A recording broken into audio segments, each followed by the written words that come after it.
Ada proyek IKN, Kaltim bersiap jadi pusat ekonomi Indonesia Timur. Pemerintah Provinsi Kalimantan Timur terus mempersiapkan diri menatap transformasi ekonomi dan energi menuju pusat pertumbuhan ekonomi di kawasan Indonesia Timur. Kalau kita mampu melakukan transformasi ekonomi dan energi, maka, diyakini tren ekonomi Kaltim terus tumbuh signifikan, kata Sekda Prof Kaltim Sri Wahyuni di Samarinda, Sabtu, 6 Januari 2024. Sri Wahyuni menegaskan, tahun 2024 ini merupakan tahun yang istimewa bagi pemerintah daerah maupun masyarakat Kaltim. Sebab, Provinsi Kaltim kembali menerima dana karbon dari Bank Dunia, ditambah dana bagi hasil, DBH, kelapa sawit. Bahkan, kapasitas pendapatan, fiskal, Kaltim pun melebihi dana transfer. Tak terkecuali yang lebih istimewa lagi adalah berbagai kegiatan digelar Ibu Kota Nusantara, IKN. Dengan berbagai prestasi dan keistimewaan itu menjadikan Provinsi Kaltim sebagai pusat peradaban baru. Pertumbuhan ekonomi baru di Indonesia Timur, ucap Sri Wahyuni. Sebagai langkah maju menuju sentra pertumbuhan ekonomi, menurut dia, Kaltim sudah menyiapkan strategi desain besar transformasi ekonomi dan energi. Kedepannya, semakin berkurang ketergantungan daerah dari eksploitasi sumber daya alam yang tidak terbarukan. Di mana, transformasi ekonomi diperkuat dengan program hilirisasi industri dan menyiapkan pasar-pasar baru bagi UMKM. Bahkan, desainnya bisa bekerja sama dengan lembaga internasional, katanya. Saat ini, lanjut Sri Wahyuni, pemerintah daerah terus membangun literasi dan kesadaran masyarakat agar pengembangan energi baru terbarukan bisa didukung oleh semua pihak.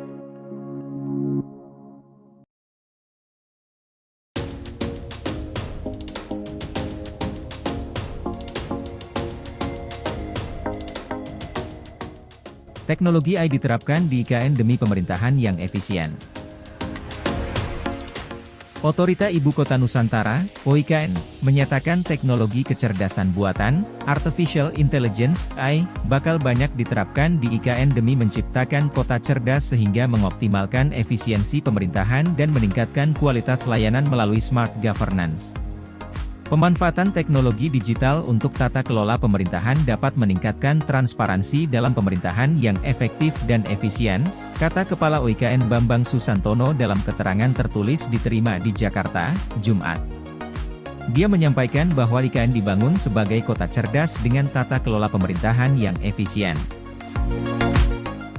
Dalam cetak biru Kota Cerdas Nusantara, dijelaskan konsep Smart Governance adalah sistem pemanfaatan teknologi informasi dan komunikasi untuk membuat tata kelola pemerintahan yang efektif, transparan, mudah diakses, serta melibatkan partisipasi publik. Masyarakat juga lebih mudah berpartisipasi dalam kebijakan, mengakses informasi, dan juga mengurus administrasi. Hal ini akan memperkuat citra IKN sebagai kota cerdas, kata Bambang. Bambang menegaskan kota cerdas IKN akan menggunakan efisiensi sebagai pijakan utama dalam setiap pengembangan. Jadi, nanti produktivitas akan maksimal, usaha dan anggaran biaya yang akan dikeluarkan seefektif mungkin. Oleh karena itu pemanfaatan teknologi seperti Artificial Intelligence, Natural Language Processing, Robotic Process Automation, dan sebagainya, akan banyak diterapkan di IKN, ucap Bambang. Sementara itu, Deputi Transformasi Hijau dan Digital OIKN Profesor Mohamed Ali Berawi, menilai IKN akan menjadi kota cerdas yang dapat menjadi percontohan bagi kota-kota lainnya. Oleh karena itu rancangan Smart Governance ini dibuat sedemikian rupa sehingga tata kelola perkotaan nantinya akan lebih mudah dan juga dapat menggerakkan roda ekonomi, terang Ali. Ali menjelaskan sistem Smart Governance yang terpusat dan terpadu harapannya dapat meningkatkan transparansi dalam operasi pemerintah sehingga mengurangi birokrasi, menghemat waktu dan biaya operasional. Ada 4 solusi atau yang disebut Smart Feature dalam Smart Governance yang akan diterapkan di IKN.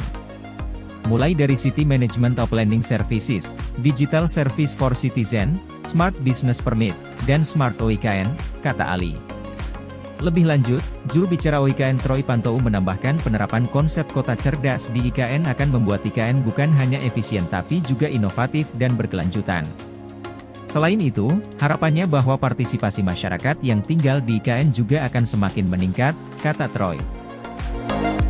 Troy menyebut bahwa ada 6 domain kota cerdas yang diusung dalam pembangunan IKN, yaitu Smart Governance, Smart Transportation and Mobility, Smart Living, Smart Natural Resources and Energy, Smart Industry and Human Resources, dan Smart Built Environment and Infrastructure.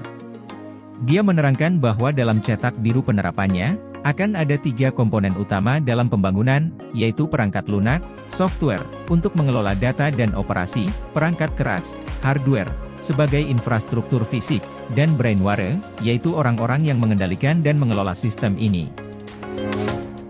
Penerapan teknologi digital, lanjut Troy, dalam pembangunan IKN sendiri juga tertuang dalam Undang-Undang Nomor 3 Tahun 2022 dan Peraturan Presiden Nomor 63 Tahun 2022 tentang Perincian Rencana Induk Ibu Kota Nusantara.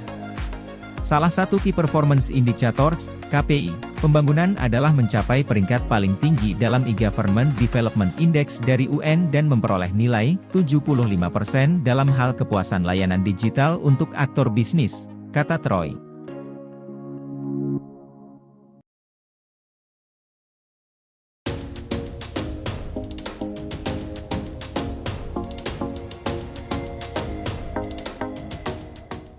Prabowo yakin APBN mampu biaya IKN dan bagi susu gratis. Calon Presiden nomor urut 2 Prabowo Subianto meyakini anggaran pendapatan dan belanja negara, APBN, mampu membiayai pembangunan Ibu Kota Nusantara, IKN, dan program perbaikan gizinya, yaitu bagi-bagi susu dan makan siang gratis serta bantuan gizi untuk ibu hamil. Pembangunan IKN setidaknya menelan biaya sampai Rp466 triliun. Sementara untuk realisasi program perbaikan gizi pasangan Prabowo Gibran juga membutuhkan biaya yang kurang lebih sama sekitar Rp400 triliun lebih per tahun. Kelihatannya Rp440 triliun besar ya, tetapi Indonesia punya kemampuan. Sekarang saja, APBN kita untuk bantuan sosial mendekati Rp500 triliun, kemudian anggaran untuk pendidikan Rp600 triliun. Jadi, yang saya tanya adalah kalau kita kasih makan ke anak-anak kita ini boleh tergolong bantuan sosial, atau tidak? Yang kedua ini boleh tergolong pendidikan atau tidak kasih makan, anak-anak, di sekolah? Kata Prabowo menjawab pertanyaan salah satu pengurus PWI Pusat dalam acara dialog di kantor Dewan Pers, Jakarta, Kamis. Dia melanjutkan ada juga potensi kenaikan pendapatan negara sebagai hasil dari perbaikan sistem penerimaan pajak dan non-pajak. Sekarang, kita punya tax ratio sekitar 12%, penerimaan, revenue dari pajak, cukai, dan lain-lain kalau nggak salah itu 12%. Vietnam 18%, Thailand 18%, bahkan sekarang ada versi yang menyebut, Thailand sudah di atas 18%. Setiap 1% peningkatan penerimaan negara, tiap 1% itu adalah $15 miliar, ujar Prabowo. Jadi, apabila Indonesia mampu menyamakan angka itu sampai 18% atau sama dengan Vietnam dan Thailand, maka ada tambahan pendapatan negara sampai $90 miliar AS. Berarti kita harus naik 6%. 6 kali 15 sama dengan $90 miliar ekstra, dan ini sedang dikerjakan oleh pemerintah, melalui komputerisasi dan sebagainya, efisiensi dan sebagainya.